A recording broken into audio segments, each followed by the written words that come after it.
நாங்கள் சின்னஞ்சிறுவர்களாக கல்வி கற்க ஆரம்பிக்கும் போதே கலை இலக்கியம் சார்ந்த அத்தனை விடயங்களும் நமக்கு பரிச்சயமாகி விடுகின்றன. வளரும் போது கல்வி அறிவோடு அந்த கலை இலக்கியம் சார்ந்த அறிவும் கூட நமக்கு புகட்டப்படுகிறது. இந்த புகட்டல் என்பது ஆசிரியர்கள் மூலமாக மட்டுமன்றி மற்ற துறைகளிலிருந்தும், அதாவது திரைத்துறையோ அல்லது நாடகத்துறையோ இவற்றின் மூலமாகவும் கூட நாங்கள் கலை இலக்கியங்களை நமக்குள் உள்வாங்கிக் கொள்கிறோம். இப்படி நாங்கள் பெற்றுக்கொள்ளுகின்ற அறிவைத்தான், கலை இலக்கியம் சார்ந்த அறிவை பிறகு நாமே பிரதிபலிக்கிறோம். அப்படி நாம் பிரதிபலிப்பதற்கு நமக்கு உந்து சக்தியாக இருப்பவர்கள் நம்முடைய விருப்பத்துக்குரிய படைப்பாளிகள், இலக்கியவாதிகளாக இருக்கலாம், கலைஞர்களாக இருக்கலாம். இவர்கள் நமக்கு முன்மாதிரியாக இருக்கிறார்கள். அவர்களை நாம் தேடிச் செல்கிறோம் அவர்களுடைய படைப்புகளை பெறுவதற்காக. அத்தகைய படைப்பாளிகளை நாம் இங்கே அழைத்து வருகிறோம். பட்டறை உங்களுக்கு பயிற்சியை தரும் என்கின்ற நம்பிக்கையோடு. அந்த வகையில் இன்றும் நாம் உங்களை ஒரு படைப்பாளியோடு பட்டறையில் சந்திக்க காத்திருக்கிறோம். வாருங்கள் பட்டறைக்குள்.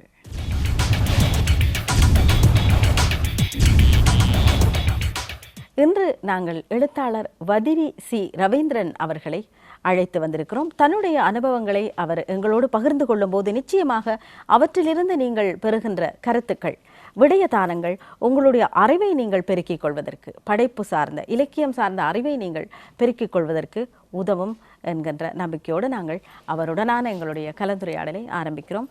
வணக்கம் ரவீந்திரன் அவர்களே. வணக்கம் நாகபூஷணி. நாங்கள் ஏற்கனவே சொன்னது போல, நாங்கள் கல்வி கற்க ஆரம்பிக்கும் போதே சிறு வயதிலேயே சிறுவர் பாடலோ அல்லது சிறுவர் நடனமோ என்று கல்வியோடு அவையும் எங்களுடன் இரண்டர கலந்து விடுகின்றன. இப்படித்தான் உங்கள் வாழ்க்கையிலும் கூட நீங்களும் அதற்கு விதிவிலக்கு அல்ல. ஆனாலும் ஒரு குறிப்பிட்ட வயதை தாண்டுகின்ற போது அல்லது ஒரு குறிப்பிட்ட வயதை எட்டுகின்ற போது கல்வியோடு மற்றவற்றில் இருக்க அந்த கலை இலக்கியத்தில் இருக்கின்ற ஆர்வம் எங்களுக்கு அதிகமாகி விடுகிறது. சில சமயங்களில் பெற்றோர் கூட நாங்கள் அவற்றிலே கவனம் செலுத்துவதால் எங்களுடைய கல்வியில் தகைமையை இழந்து விடுவோமோ என்று அஞ்சுகிற அளவுக்கு நாங்கள் அந்த கலைகளிலும் இலக்கியங்களிலும் கூடுதல் நாட்டத்தை உடையவர்களாக இருப்போம். உங்களை பொறுத்தவரை உங்களுடைய எந்த காலகட்டத்திலே, அதாவது எந்த வயதிலே நீங்கள் இந்த கலைகளிலும் இலக்கியங்களிலும் ஆர்வத்தை கூடுதலாக வெளிப்படுத்தியவராக இருந்தீர்கள்? எனது ஆரம்பம், நான் ஓஎல் வகுப்பு படிக்கும் பொழுது இது ஆரம்பிக்கப்பட்டது. அந்த கிரேட் 9 என்று சொல்வார்கள் அந்த காலத்திலே. அதில் இருக்கும் பொழுது எனது இலக்கிய ஆர்வம் கூடிக்கொண்டு வந்தது. அதாவது சிறு வயதில் நான் பல நூல்களை படித்திருக்கின்றேன். அம்புலி மாமா, கண்ணன், இப்படி கல்கண்டு போன்ற புத்தகங்களை எனது மாமனார் எங்களுக்கு வாசிக்க தந்திருக்கின்றார். அதனூடாக எனது வாசிப்பு பழக்கத்தை ஏற்படுத்தியிருக்கின்றேன். நான் படித்த பாடசாலையில் 5ஆம் ஆண்டிலிருந்து நான் அங்கே படிக்க சென்ற பொழுது, தேவரையாளி இந்து கல்லூரி, அங்கே படிக்க சென்ற பொழுது எங்களது கல்லூரி அதிபர் அவர்கள் ஒரு சுற்று வாசிப்பு முறையை அங்கு ஏற்படுத்தியிருந்தார். அவர் தொடர்ந்து பலகாலமாக செய்து வருகின்றார். அதன் தொடர்ச்சியாக எனது வகுப்பிலிருந்து 5ஆம் வகுப்பிலிருந்து நான் படிக்கும் பொழுது பல புத்தகங்களை நான் சுற்று வாசிப்பினூடாக வாசித்திருக்கிறேன். அதாவது ஒரு வருஷத்தில் நான் குறைஞ்ச 35 புத்தகத்தை எனது பாடசாலை காலங்களில் படித்திருக்கின்றேன். சர்க்கிள் ரீடிங் என்று சொல்வார்கள். இந்த சுற்று வாசிப்பானது ஒருவருக்கும் ஒரு புத்தகம் விலை கொடுத்து வாங்கப்படும். இந்த புத்தகங்களை ஒரு வாரமும் மாறி மாறி நாங்கள் வாசித்துக் கொண்டிருப்போம். அல்லாட்டி 2 வாரத்திற்கால் படித்து கொண்டு போவோம். அப்பொழுது அங்கே 40 பிள்ளைகள் இருந்தால் 40 புத்தகத்தை நாங்கள் அங்கே படிக்கின்றோம். அந்த ஆரம்பமும் பிறகு நான் வளர்ந்து வரும் பொழுது அங்கு எனது பாடசாலையில் கற்பித்த கவிஞர் காரசே சுந்தரம் பிள்ளையின் கவிதைகளிலும் ஆகர்ஷிக்கப்பட்டு நான் பலருடைய கவிதைகளை படித்தேன். பாரதியை, பாரதிதாசனை, ரகுநாதனை, இப்படி பலரை நான் படித்தேன். படிக்கும் பொழுது கவிஞர் காரசே சுந்தரம் பிள்ளையின் கவிதையில் ஈர்க்கப்பட்டு, நான் நினைக்கிறேன் 68ஆம் ஆண்டிலே ஈர்க்கப்பட்டு நான் அவருடைய கவியரங்குகளை பார்த்தேன், அவருடைய கவிதைகளை வாசித்தேன். அதன் பின் நானும் கவிதை எழுத வேண்டும் என்ற ஒரு ஆர்வத்தோடு எழுத புறப்பட்டேன். அப்படி எழுத புறப்படும் காலத்தில் எனது கவிதை ஒன்று ஈழநாடு பத்திரிகையில் வந்திருந்தது. காரசே சுந்தரம் பிள்ளை அந்த கவிதையை பார்த்து திருத்தி அதை ஈழநாடு பத்திரிகையில் பலதை செய்ய தொடங்குகின்றான் என்ற ஒரு கவிதையை எழுதியிருந்தேன். அந்த கவிதை 71ஆம் ஆண்டு மட்டில், அந்த 70ஆம் ஆண்டு மட்டில் அந்த கவிதை ஈழநாட்டில் வந்திருந்தது. அதன் பின்பு பல கவிதைகள் வந்திருந்தது. எங்கள் எதிர்காலம் என்ற கவிதை, இப்படி பல வந்திருந்தது. அந்த நேரம் எனக்கு நந்தினி சேவியர் அவர்களுடைய தொடர்பும் இருந்தது. இப்படியே எழுதி கொண்டு போகும் பொழுது பாடசாலை கவியரங்கம், தமிழ் இலக்கிய மன்றம், இப்படி பலவற்றின் ஊடாக எனது இலக்கிய வளர்ச்சியை ஆரம்பித்து கொண்டேன். இதன் பின் எனது நூல் வாசிப்பு என்னை வளப்படுத்தி கொண்டது. எனது இலக்கிய துறைக்கு பலர் எனக்கு ஆதரவாக இருந்தார். எனது எழுதை பார்த்து மல்லிகை ஆசிரியர் டொமினிக் ஜீவா, ஞானம் ஆசிரியர், ஜீவநதி ஆசிரியர் பரணிதரன், இப்பொழுது ஜீவநதி வந்து கொண்டு இவர்களெல்லாம் எனது எழுத்துத்துறைக்கு இப்பொழுதும் ஆர்வம் தந்து கொண்டிருக்கின்றார்கள். இந்த வேளையிலே நான் பல இடங்களில் கவியரங்குகளையும் பல பத்திரிகைகளிலும் எழுதி கொண்டிருந்தேன். வீரகேசரி, தினகரன், தினபதி, சிந்தாமணி, இப்படி பல பத்திரிகைகளில் எனது எழுத்தாக்கம் வந்து கொண்டிருந்தது. இந்த காலகட்டத்தில் நான் பலராலும் அறியப்பட்டேன். எனது கவிதைகள் பல மல்லிகையின் ஊடாகவே வெளிப்பட்டது. அந்த காலத்தில் தனியான் அவர்களுடைய எழுத்துக்களை திருத்தி எனக்கு ஊக்கிக் கொண்டிருந்தார். இதே போல பலர் எனக்கு உதவி செய்து கொண்டிருந்தார்கள். ஆனால் 1965ஆம் ஆண்டு ஹார்ட்லி கல்லூரியில் பாடசாலை மேகசின், அந்த ஸ்கூல் சோயினிகர் என்று சொல்வார்கள், அதிலே நித்திரையில் வந்தவள் இனி சித்திரையில் என்ற ஒரு கவிதை இருந்தது. அதைத்தான் நான் படித்த நம் நாட்டு கவிஞருடைய ஒரு கவிதை. அந்த கவிதை என்னை மிகவும் ஆகர்ஷித்தது. அதாவது அந்த கவிதையில் ஓசை நயம் மிக சிறப்பாக இருந்தது. சித்திரவேல் என்ற ஒரு திருகோணமலையைச் சேர்ந்த கவிஞர் எழுதியிருந்தார். அதே நூலில் எனது நண்பன் நவம் என்று அழைக்கப்படும் படைப்பாளி தாயுள்ளம் என்ற ஒரு கதையை எழுதியிருந்தார். இவைகளை பார்த்தபின் நானும் எழுத வேண்டும் என்ற ஆசை எனக்கு அப்பவே ஆர்வமாக இருந்தது. அந்த ஆர்வமே என்னை எழுதுவதற்கும் தூண்டியது என்று நான் நினைக்கின்றேன். பத்திரிகையில் எழுத வேண்டும் என்ற ஒரு ஆர்வத்தை எனக்கு ஏற்படுத்தியது. இப்போது பாருங்கள், ஒவ்வொருவருடைய சூழலை பொறுத்து, ஒவ்வொருவருடைய சூழல் என்று சொல்லும்போது நண்பர்களாக இருக்கலாம், அல்லது பாடசாலை சூழலாக, அல்லது தான் வாழும் சூழலாக இருக்கலாம். இப்படி இருக்கின்ற சூழல் தான் அவருடைய முதல் படைப்பை தீர்மானிக்கிறது என்று சொல்லலாம். அதாவது சிலருக்கு இந்த எழுச்சி மிக்க படைப்புகளை தர வேண்டும் என்கின்ற ஆர்வம் இருக்கும், அதுதான் அவர்களுடைய முதல் படைப்பாக இருக்கும். சிலருக்கு காதல் சார்ந்த விடயங்களை தர வேண்டும், காதலிலே ஈடுபாடு, சில பேருக்கு இயற்கையிலே ஈடுபாடு, சில பேருக்கு சமூகம் சார்ந்த, இன்னும் சில பேருக்கு ஆன்மீகம் சார்ந்த தேடல் இருக்கும், விருப்பம் இருக்கும். உங்களை பொறுத்தவரை உங்களுடைய முதல் படைப்பு எதை சொல்லியது? எனது படைப்பு சமூகம் சார்ந்தவையாகவே இருந்தது. இளநாட்டில் எழுதியது ஒரு சிறுவனை பற்றிய கவிதை, மற்றது நமக்கு வேண்டியதை பற்றி எங்கள் எதிர்காலம் என்ற ஒரு கவிதை. ஆனால் அந்த ரயில் போகிறது என்ற ஒரு கவிதை, அதாவது மக்களுடைய பிரச்சனையை வச்சு நான் எழுதப்பட்ட கவிதையால் நான் மக்களிடம் போய் சேர்ந்தேன். அதாவது இங்கிருந்து வேறு நாட்டுக்கு சென்ற மக்களை வைத்து அந்த ரயில் போகிறது என்ற ஒரு கவிதையை எழுதியிருந்தேன். அந்த கவிதையினூடாக நான் பலராலும் அறியப்பட்டிருந்தேன். 1972ஆம் ஆண்டு அந்த கவிதை மல்லிகையில் வந்தது. அது ஒரு நீளமான கவிதை. அந்த கவிதையினூடாக நான் மக்களிடம் சென்றிருந்தேன். அந்த கவிதையிலே சில வரிகளை உங்களால் ஞாபகப்படுத்தி சொல்ல முடியுமா? கோட்டை ரயில் நிலையம், குளுமையுள்ள மக்கள் கூட்டம், நாட்டை விட்டேறுதற்கு நாட்புறமும் ஜனநெருக்கம், தலைமன்னார் புகையிரதம் தயங்கி அழுதழுது நிலையத்தில் வந்து நிற்க நேர்ந்திட்ட சோககீதம் என்று அந்த கவிதை ஆரம்பிக்கிறது. அதில் இருந்து அவர்கள் தலைமன்னார் ட்ரெயினுக்கு போகிறார்கள். அதில் உள்ள தலைமகனை புதைத்த மண்ணை தடவி முகர்ந்து விட்டு என்று ஒரு வசனம் வருகின்றது. இப்படி இங்கு வாழ்ந்து வெளிநாடு இந்தியாவுக்கு புறப்பட்ட மக்களை பற்றி எனது கவிதை சொல்கிறது. 10ஆம் வகுப்பு, அதாவது 9ஆம் என்று சொன்னீர்கள் இல்லையா? 9ஆம் வகுப்பு படிக்கும் போதே உங்களுக்கு இந்த எழுத்துத்துறையிலே ஆர்வம் ஏற்பட்டது. பல கவிதைகளை நீங்கள் படைத்திருக்கிறீர்கள். காலம் போக போக இந்த உங்களுடைய எழுத்துத்துறைக்கு உங்களுடைய வீட்டாரின் ஒத்துழைப்பு எப்படி இருந்தது? காலம் போக போக நீங்கள் அதை எப்படி வளர்த்து கொண்டீர்கள்? ஒன்று நான் உங்களுக்கு சொல்ல வேண்டும். நான் பாடசாலையில் படித்து கொண்டிருக்கும் பொழுது எனது கிராமமான வதிரி, நான் பிறந்தது சாவகச்சேரி, நான் வளர்ந்தது வதிரி. வதிரியில் தமிழ் மன்றம் என்னை வளர்த்து விட்டதில் அவர்களுக்கும் ஒரு பங்குண்டு. அவர்களூடாக பல கவியரங்குகளையும் பல கலை நிகழ்ச்சிகளில் நான் பங்காற்றி வதிரி தமிழ் மன்றத்தினூடாக வளர்க்கப்பட்டவன். எஸ்கே ராஜேந்திரா அவர்களது முதன்மையானவர் என்பதை நான் சொல்லிக்கொள்ள விரும்புகின்றேன். வீட்டில் நான் கவிதை எழுதுவதை எனது அம்மாவுக்கு அவ்வளவு விருப்பமாக இருக்கவில்லை. அவள் சொல்லுவா, இதெல்லாம் சோறு போட மாட்டுது என்று சொல்லுவா. ஆனால் எனது சின்ன மாமா இருந்தார், நைல்ஸ் ஆசிரியர் அவர்கள் எனக்கு நல்ல ஊக்கத்தை தந்திருந்தார். அவர் எழுதுன்னு சொல்லி என்னை எழுத வைத்தார். எனது கவிதைகளை பார்த்து சொல்வார், இப்படி எழுதினா நல்ல ஒன்றெல்லாம் திருத்தி சொல்வார்கள். அந்த வகையில் எனது மாமனாரின் பங்களிப்பு இதில் கூடவே இருந்தது. அடுத்து திருமணமான பின்பு எனது மனைவி பிள்ளைகளோடு நான் வாழ்ந்து கொண்டு இருக்கும் பொழுது நான் இந்த எழுத்துத்துறையிலிருந்து சற்று ஒதுங்கி இருந்தேன். அதாவது என்னுடைய வேலைப்பளு, வாழ்க்கையின் போராட்டம், இதற்காக நான் சற்று ஒதுங்கி இருந்தேன். அந்த பொழுது கூட எனது மனைவி கூட என்னை எழுத என்று சொல்லவில்லை. ஆனால் நான் பிள்ளைகள் நன்றாக வந்த பின்பு நான் எழுதத் தொடங்கித்தான் என்னை நான் மேலும் உயர்த்தி கொண்டேன். ஆகவே ஒரு இடைப்பட்ட காலங்களில் நான் மௌனம் சாதித்தேன், ஒரு மௌனியாக இருந்தேன், இருளில் மூழ்கி இருந்தேன் என்று நான் சொல்ல வேண்டும். வாழ்க்கை தான் மனிதனுக்கு முக்கியமாகவே எழுத்து என்பது ஒரு பங்காளியாக இருக்க வேண்டும். ஆகவே வாழ்க்கையின் முக்கிய இடத்தை பார்க்க வேண்டும். ஆகவே நான் அந்த இடத்தில் எனது துணைவியாரை நான் குறை சொல்லவில்லை. எனது வளர்ச்சிக்கு பின் எனக்கு அவர் நல்ல ஊக்கத்தை தந்து கொண்டிருக்கின்றார்.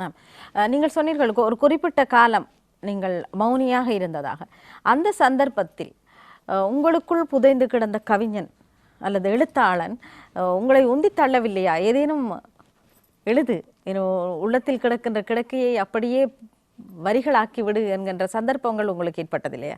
நிறைய ஏற்பட்டது. நான் அந்த நேரம் எழுதியும் இருந்தேன். ஆனால் நான் அதை வெளிப்படுத்தவில்லை. நான் அதாவது அரங்குகளிலேயோ அல்லது எங்கும் நான் சென்று பங்கு பெற்றவில்லை. நான் எழுதி கொண்டிருந்தேன் மௌனமாக, இடைவெளி விட்டு எழுதி கொண்டிருந்தேன். அந்த வெளிப்பாடுகள் பல பத்திரிகைகள் சஞ்சிகைகளில் வந்து கொண்டிருந்தன. சில சமயங்களில் நீங்கள் மௌனியாக இருந்திருக்கிறீர்கள். பாடசாலை காலங்களில் கூட உங்களுடைய தாயார் இந்த கவிஞராக நீ படைத்து கொண்டிருந்தாலும் சோறு போட அது என்று உங்களை பேசி இருக்கிறார். ஆனால் இன்று ஒரு கலாபூஷணம் விருதோடு நீங்கள் இங்கே வந்திருக்கிறீர்கள். ஒரு மகிழ்ச்சியான செய்தி. நாங்கள் கலாபூஷணம் விருது பெற்ற பல படைப்பாளிகளை இங்கே அழைத்து வந்திருக்கிறோம். அவர்களுக்கு கௌரவம் அளித்திருக்கிறோம்.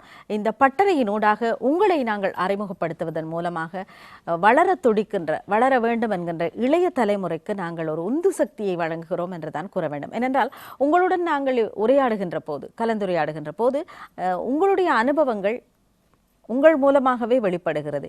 நீங்கள் ஒரு படைப்பாளியாக இன்று சிறந்து மிளிர்வதற்கு நீங்கள் என்னென்ன தடைக்கற்களை தாண்டி இருக்கிறீர்கள், என்னென்னவற்றை நீங்கள் சந்திக்க நேர்ந்திருக்கிறது, எத்தனையோ பிரச்சனைகளுக்கு நீங்கள் முகம் கொடுக்க நேர்ந்திருக்கும். அத்தனையையும் தாண்டி ஒரு வெற்றி வீரராக நீங்கள் எல்லோர் மனங்களிலும் நிற்கிறீர்கள் என்றால் உங்களுடைய அனுபவங்கள் நிச்சயமாக இதை பார்த்து கொண்டிருப்பவர்களுக்கு ஒரு பாடமாக, ஒரு ஆசானாக இருக்கும் என்கின்ற காரணத்தினால்தான் நாங்கள் உங்களை போன்ற சிறந்த படைப்பாளிகளை அழைத்து வந்து நேர்காணலை செய்து கொண்டிருக்கிறோம். இந்த விருது உங்களுக்கு கிடைத்த அந்த அனுபவத்தையும் நீங்கள் எங்களோடு பகிர்ந்து கொள்ளுங்கள். நான் ஆரம்பத்தில் எழுதிய பொழுது கவிஞர் காரசுந்தரம் பிள்ளையின் வழிகாட்டலில் ஈழநாட்டுக்கு எழுதியிருந்தேன், மல்லிகைக்கு எழுதியிருந்தேன். இப்படி எழுதி கொண்டு போகும் பொழுது சில வேளைகளில் நான் அனுப்பும் கவிதைகள் அங்கு பிரசுரமாகாமலும் இருந்திருக்கின்றது.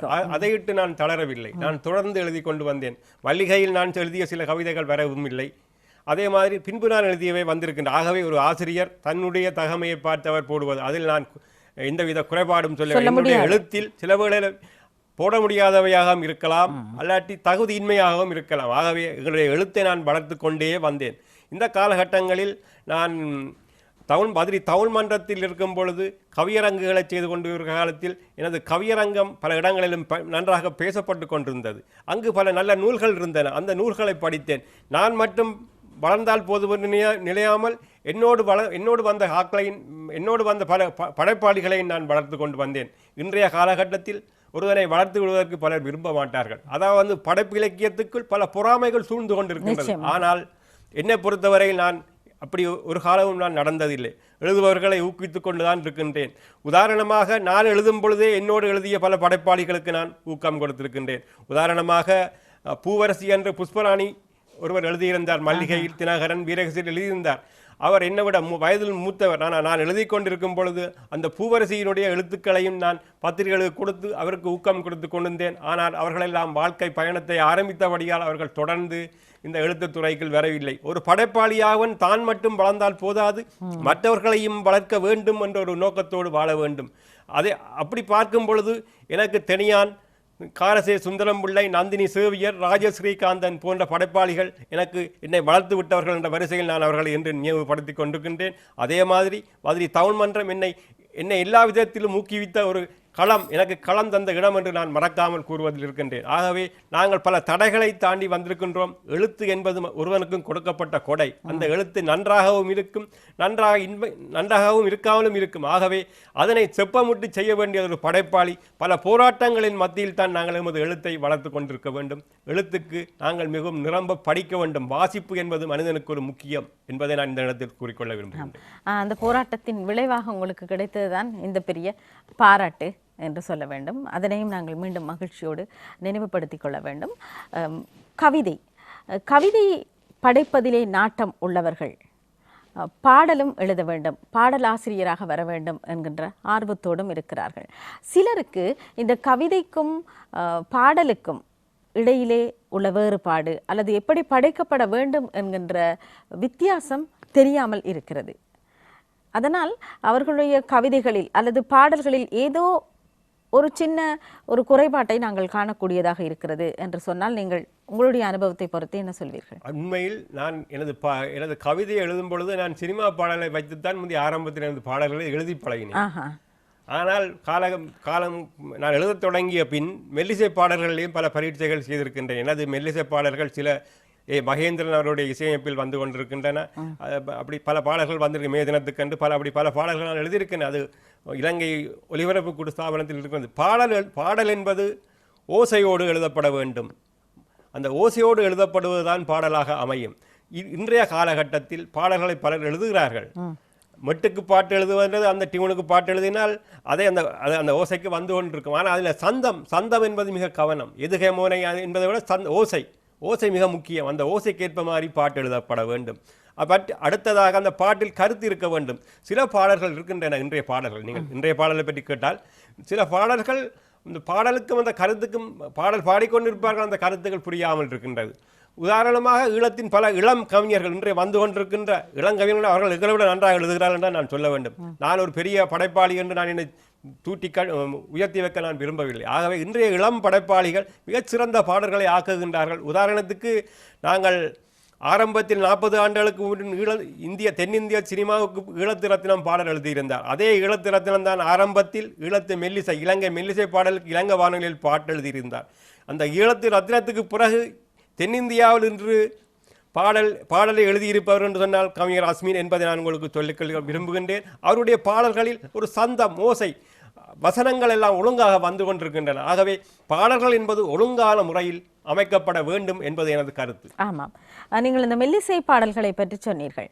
நாங்கள் உங்கள் ஊடாக இலங்கை மெல்லிசையின் வரலாற்றை ஓரளவுக்கு, முழுமையாக இல்லாவிட்டாலும் ஓரளவுக்கு எங்களுடைய புதியவர்களுக்கு, எங்களுடைய இளைய தலைமுறையினருக்கு தெரியப்படுத்த வேண்டும் என்று விரும்புகிறோம்.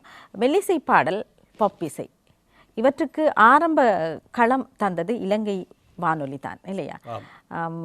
இவற்றின் தோற்றம் இலங்கை வானொலியிலே இவை எப்படி தோற்றம் பெற்றன என்று சொல்லுங்கள். இலங்கை வானொலி தான் இவை ரெண்டுக்கும் இடமளித்தது. ஆனால் பொப்பிசை பாடல் என்பது 66, 67களில் ஆரம்பிக்கப்பட்டது. மேடைகளில் பலர் பாடி ஆடத் தொடங்கிவிட்டார்கள். ஆனால் மெல்லிசை என்பது 1970ஆம் ஆண்டு இலங்கை வானொலி மெல்லிசை பாடல், ஈழத்து பாடல் என்று சொல்லி ஆரம்பிக்கப்பட்டது. ஆனால் 67, 68களில் சண்முகரட்னம் என்ற சங்கீத மேதையினால் பல பாடல்கள் பாடப்பட்டுள்ளன. இவர் வீரமணி ஐயரால் பாடப்பட்டுள்ளன. இவர்களெல்லாம் கீர்த்தனைகளாக, பக்தி பாடல்களாகவே இருந்தன. ஆனால் காவலூர் ராஜதுரையால் விளம்பரத்துக்கென்று பல பாடல்கள் பதிவு செய்யப்பட்டுள்ளது. அதன் பின் HMB மொஹிதீன் அவர்களால் கொண்டு வரப்பட்டது.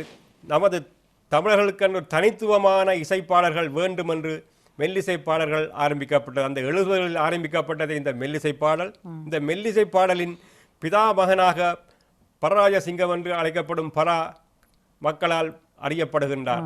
அடுத்து முதல் பாடலை எழுதியவர்களாக ஈழத்து ரத்தினம் முதலாவதாகவும், அவரைத் தொடர்ந்து சத்யசீலன், அங்கஜன் கைலாசநாதன் போன்று பலர் தொடர்ந்து வருகின்றார்கள். இன்று அந்த இடம் நீண்டு கொண்டு வருகின்றது. பராவின் பாடல்கள் தான் ஆரம்பத்தில் இருந்தன. அதன் பின் பலர் பாடிக்கொண்டு வருகின்றார்கள். அழகான ஒரு சோடி கண்கள், இப்படி பல பாடல்கள். சிட்டிபாபுவின் இசையில் ஒரு பாடலை கூட பரராசிங்கம் இசையமைத்து இசையில் ஒரு பாடலை செய்திருந்தார். அங்கஜன் கைலாசநாதன் எழுதிய பாடல்கள். இப்படி தொடர்ந்து நாங்கள் அழகான ஒரு சோடி கண்கள் பாடலை எழுதியவர் பசில் காரியப்பர். இந்த மெல்லிசை பாடலானது ஆரம்பத்தில் இருக்கும் பொழுது நம்மவர்களுக்கு ஒரு இதென்ன இலங்கை பாடலா என்ற ஒரு நையாண்டி இருந்தது. காலகதியில் அந்த பாடல்களுடைய மாற்றங்கள் வந்து பலரும் கேட்கக்கூடிய ஒரு சூழ்நிலை இருந்தது. இன்று அந்த ஆரம்பத்தில் பல வாத்திய கருவிகள், குறைந்த வாத்திய கருவிகளுடன் பாவிக்கப்பட்ட மெல்லிசை பாடல் இன்றைய பாடல்கள் என்று சொல்லும். இன்றைய பாடல்கள் ஒரு வாத்தியத்தோடு கூடி இசைக்கக்கூடிய ஒரு நிலைமைக்கு வந்துள்ளது. ஆகவே காலங்கள் மாறும் பொழுது மெல்லிசை பாடல் கால வளர்ச்சியில் முன்னேறிக்கொண்டு செல்கின்றது. நிச்சயமாக நீங்கள் ஒரு சிலருடைய பெயர்களை குறிப்பிட்டீர்கள்.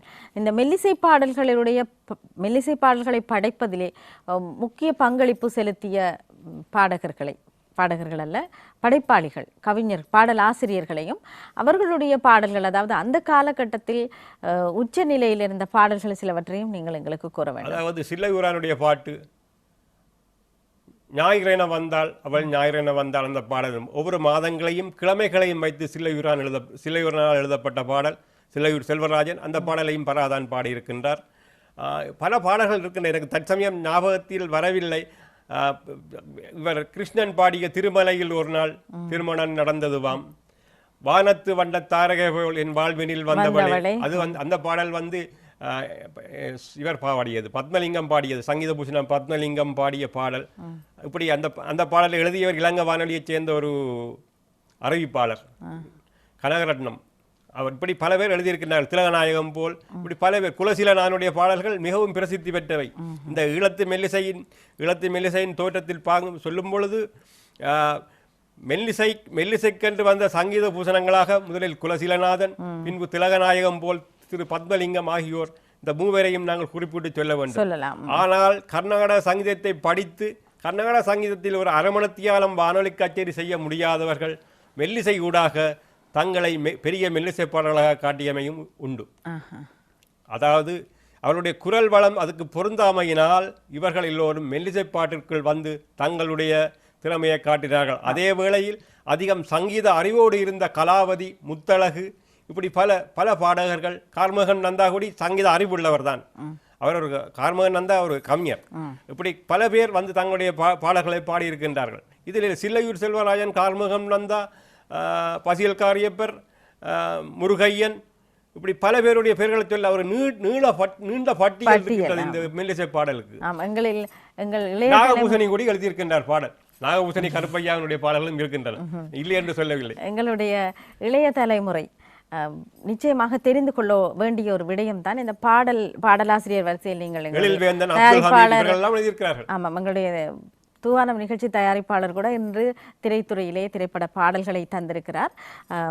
இப்படி பலரை உருவாக்குவதற்கு அடித்தளமாக இருந்தது இந்த மெல்லிசை பாடல் என்றுதான் நாங்கள் கூற வேண்டும். பொப்பிசை பற்றியும் நீங்கள் கூற வேண்டும். அதாவது நீங்கள் சொன்னீர்கள், பொப்பிசை இந்த மெல்லிசை வருவதற்கு முன்பே பலர் மேடைகளில் பாடி ஆடத் தொடங்கிவிட்டார்கள் என்று. இலங்கை பொப்பிசைக்கு நல்ல வரவேற்பு இருக்கிறது. ஆம், அந்த பொப்பிசை என்பது சிங்கள பைலாவில் இருந்து ஆரம்பிக்கப்பட்டது. பொலி பெஸ்டியனின் சிங்கள பைலாவை பார்த்தவர்கள் தான் பின்பு இலங்கை பொப்பிசைக்குள் வந்த தமிழ் கலைஞர்கள். அதாவது சிங்கள கலைஞர்களுடைய ஆட்டம் பாட்டம் அதில் கவரப்பட்டு இலங்கையில் வந்தவர்கள் இந்த பொப்பிசை கலைஞர்கள், பொப்பிசை பாடர்கள். அதாவது அதில் முக்கியமாக ஏய் மனோகரன் பொப்பிசை சக்கரவர்த்தி என்று அழைக்கப்பட்டார். பொப்பிசை பிதாவாக நித்திய கனகரட்னம் சொல்லப்பட்டார். பொப்பிசை திலகமாக ராமச்சந்திரன் அவர்கள் பேசப்பட்டார்கள். இப்படி பல பேர், பல பாடகர்கள் இருந்தார்கள். இந்த மூவரும் மிகவும் நீங்கள் சொல்லும் போது இந்த சின்ன மாமியவன் சின்ன மகளங்கே என்ற பாடல் பரவலாக சிங்கள மொழி கலைஞர்களாலும் கூட விரும்பி பாடப்படுகின்ற என்றும் இருக்கின்ற ஒரு பாடல். அந்த பாடலை பற்றி சின்ன மாமி என்ற பாடல் 1962களில் நான் சாவகச்சேரியில் இருந்து எனது கிராமமான வதிரியில் நான் வாழ சென்று கொண்டிருந்த பொழுது அங்கு சாதாரணமாக பாடப்பட்ட பாடல். அந்த பாடல் பாடப்பட்டு முடிந்து பிறகு 67-68களில் சின்ன மாமியை பாடல் வரும் பொழுது பாடலை எழுதியவர் நித்திகரண்ணம், பாடியவர் நித்திகரண்ணம் என்று சொன்னார்கள். அப்பொழுது நான் பாடலை கேட்டு ரசித்துக் கொண்டிருந்தேன். நித்திகான பாடல்கள் எழுதியிருக்கின்றார். ஆனால் நீங்கள் இந்த சின்ன மாமியை பற்றி கேட்டபொழுதையா நான் சொல்கின்றேன். ஆனால் இந்த பாடலை எழுதியது எனது ஊரவரான MS கமலநாதன், மதுரையைச் சேர்ந்த கமலநாதன் என்பது எனக்கு பின்பு 74களில் அறிய முடிந்தது. அப்படி நான் சிந்திக்கும் பொழுது நான் 62ல் கேட்ட பாடல்கள் சரியாகத்தான் இருந்தது. ஆகவே கமல்நாதனுடன் கதைக்கும் பொழுது கமல்நாதன் சொன்னார், தம்பி இதுதான் நடந்தது என்று சொன்னார். இந்த பாடல் பாலச்சந்திரன் ஊடாக சென்ட் ஜோன்ஸிலிருந்து சென்ட்ரலுக்கு போய் பிக் மேட்ச் அதுகளெல்லாம் பாடப்பட்டு பிறகு பொப்பிசை என்று வந்த பொழுது நித்தியகரணத்தின் பெயரை போட்டு விட்டார்கள். நித்தியகரணத்தின் பெயரை போட்டு அந்த பாடல் உலகம் பூராக பெயர் பெற்ற பொழுது கமலநாதன் தன் கவலையை எனக்கு தெரிவித்தார். அதனூடாக நான் கமலநாதனுடைய கருத்தை நான் பத்திரிகைகளில் வெளியிட்ட பொழுது கமலநாதன் உலகுக்கு தெரியப்பட்டார். ஆனால் நித்தியகரட்னம் கூட பிறகு பேட்டிகளில் சொல்லியிருக்கின்றார், அந்த பாடலை தான் எழுதவில்லை, கமலநாதன் தான் எழுதினார் என்று சொல்லி ஆனால் நானும் நித்தியகரட்னமும் நல்ல முறையில் அதை பற்றி நாங்கள் கதைத்திருந்தோம். ஆகவே இந்த சில பாடல்களை வெளியிடும் பொழுது அது அந்த பெயர்கள் வேறு ஒருவருக்கு சொந்தமாகி போய் விடுகிறது. அதாவது ஆரம்பத்தில் இது செய்தவர்கள் நித்தி என்று போட்டு அந்த நித்தியினுடைய பெயரையே புகழாக்கி விட்டார்கள். ஆனால் இன்று கமலநாதன் தெரியாமல் இருக்கின்றார். ஆனால் கமலநாதன் இலங்கை வானொலியில் அரங்கேற்ற நிகழ்ச்சியில் பாடியவர், மெல்லிசை பாடலுக்கும் தெரிவு செய்யப்பட்டவர், ஆனால் அவர் பாடவில்லை. கமல்நாத் என்று வயது முதிர்ந்து மதுரையில் வாழ்ந்து கொண்டிருக்கின்றார். ஆகவே இந்த சின்னமாமியை பாடலை எழுதியவர் MS கமல்நாத் என்பதை உங்களுக்கு உறுதியாக நான் சொல்லிக்கொள்ள விரும்புகின்றேன். அதாவது இந்த பாடல்கள் பொப்பிசை பாடலாகட்டும், மெல்லிசை பாடலாகட்டும், பொப்பிசையை பொறுத்தவரை சிறந்த கருத்துக்களை சொல்பவையாக இருந்தன இல்லையா? அதாவது அந்த எழுச்சி என்பதை விட தத்துவத்தை சொல்பவையாக இருந்தன இந்த பொப்பிசை பாடல்கள். மிக எளிமையாக இந்த கள்ளுக்கடை பக்கம் போகாது. அது இந்தியாவில் கூட புகழ்பெற்று இந்திய அரசாங்கம், தமிழ்நாட்டு அரசாங்கத்தால் அது பிரச்சாரமாக எடுத்துக்கொள்ளப்பட்ட ஒரு பாடல். உண்மைதான், பிரச்சார பாடல்களாக கூட அவற்றை நாங்கள் சொல்லலாம். இந்த சுராங்கனி என்ற பாடல் இன்று வரை கூட இந்திய சினிமாவிலே ஏதாவது ஒரு பாடல் வரியிலே வருவதாக கூட, அழகையொருத்தி இளநி விற்கிற கொழும்பு வீதியிலே அந்த பாடல் சுராங்கனி என்றெல்லாம் வருகின்றது. அதாவது சிங்கள பாடல்கள் தமிழ் சினிமாவுக்கு, தென்னிந்திய சினிமாவுக்குள் பூந்ததாகவும் நாங்கள் இதை சொல்லலாம், நிச்சயமாக சொல்லலாம். அந்த புத்தம் புதிய பாடல்களில் கூட இந்த வரிகளை அவர்கள் நுழைத்து விடுகிறார்கள். மனோகரனுக்கு ஈழத்து சிலோன் மனோகரன் என்ற ஒரு பெயர் தான் இருக்கு. ஆகவே அந்த ஈழத்து பொப்பிசையை தென்னிந்தியாவில் பரப்பியவர் மனோகர் என்பது உண்மை. சிலோன் மனோகர் என்று சொன்னால் தான் அவர்களுக்கு மனோகரனை தெரிகிறது, எங்களுக்கு மனோகரன் என்றால் தான் தெரியும். இப்படி பல சிறந்த கலைஞர்கள் எங்களுடைய இந்த வரலாற்றை, கலை இலக்கிய வரலாற்றை எடுத்து பார்த்தால் பல சிறந்த கலைஞர்களை, பல சிறந்த படைப்பாளிகளை நாங்கள் காணக்கூடியதாக இருக்கிறது. இந்த அனைத்து படைப்பாளிகளையும் நாங்கள் ஓரளவுக்காவது எங்களுடைய இளைய தலைமுறை படைப்பாளிகளுக்கு அறிமுகப்படுத்த வேண்டும் என்பது தான் எங்களுடைய பேரவாவாக இருக்கிறது. நீங்கள் ஒரு ஆய்வு கூட செய்திருக்கிறீர்கள் இல்லையா? இந்த மெல்லிசை பாடலை பற்றி ஒரு ஆய்வு ஒன்று செய்திருக்கின்றேன். பொப்பிசை என்று வரும்பொழுது ஆடாதே ஆடாதே சூதாட்டம் ஆடாதே, இந்த பாடல்கள் நித்தியத்தில் நல்ல நல்ல பாடல்கள் இருக்கின்றன. அதே மாதிரி இவருடைய பாட்டு, ராமச்சந்திரனுடைய பாடல், தத்தை என உந்து நடக்கின்றார் நாலு காலில் முருகேசனர், வான நிலவில் அவளை கண்டேன் நான். நான் ஒன்று சொல்லிக்கொள்ள வேண்டும், இந்த ராமச்சந்திரனுடைய பாடல்களை எழுதியவர் அல்வத் சுந்தரன் என்ற ஒரு கவிஞர். சுந்தரலிங்கம் என்ற ஆசிரியர். அவர் ரெட்டியாந்தோட்டையில் உதவி கல்வி பணிப்பாளராக இருந்து இப்போ ஓய்வெடுத்து விட்டார். அவர் அல்வாயைச் சேர்ந்தவர். இப்படி பொப்பிசைக்கும் மெல்லிசைக்கும் பல கவிஞர்களுடைய பங்களிப்பு, பல பாடல்களின் பங்களிப்பு, அருந்ததி ஸ்ரீரங்கநாதன், ஜெகதேவி விக்னேஸ்வரன், என் ரகுநாதன், இப்படி பல பேரை சொல்லி கொண்டு போகலாம். உங்களுடைய பாடல்கள், உங்களுடைய மெல்லிசை பாடல்கள் பற்றி? என்னுடைய மெல்லிசை பாடல்கள் சம்புத்த ஜெயந்திக்கு எனது பாடல் தான் இலங்கை ஒலிபரப்பு கூட்டு ஸ்தாபனம் ஒலிபரப்பியது. அந்த பாடலை பாடிய கலைஞர் நான் நினைக்கின்றேன் ஜெகதேவியாக இருக்க வேண்டும். அந்த பாடல் ஒலிபரப்பப்பட்டது. நான் கூட அதுக்கு போகவில்லை, ஆனால் அதனுடைய CD என்னிடம் இருக்கிறது. இதே மாதிரி மே தினத்துக்காக எனது பாடல்கள், பிறகு ரகுநாதனும் ஜெகதேவியும் பாடியது பாடல்கள், ஒரு காதல் பாடல், அப்படி எல்லாம் என்னிடம் இருக்கிறது. அந்த பாடலெல்லாம் பாடியிருக்கிறார்கள். ஏனென்று சொன்னால் எங்களுக்கு இன்று வானொலியை கேட்கக்கூடிய ஒரு, வானொலிகளை கேட்டு மினக்கிடக்கூடிய ஒரு சூழ்நிலை இல்லை. நாங்கள் இப்பொழுது தொலைக்காட்சிகளில் தான் நாடகங்களிலும் படங்களிலும் எங்களை பார்த்து கொண்டிருக்கின்றோம். சரி, பாடல் எழுத வேண்டும் என்கின்ற ஆர்வம் பலருக்கு இருக்கிறது. அவர்கள் நல்ல கவிதைகளை படைத்தாலும் கூட பாடல் எழுதுவது என்று சொல்லுகின்ற போது சில யுக்திகளை அவர்களால் கையாள முடியாமல் அல்லது கையாள தெரியாமல் கூட இருக்கலாம். அப்படிப்பட்டவர்களுக்கு நீங்கள் கூறுகின்ற ஆலோசனை என்ன?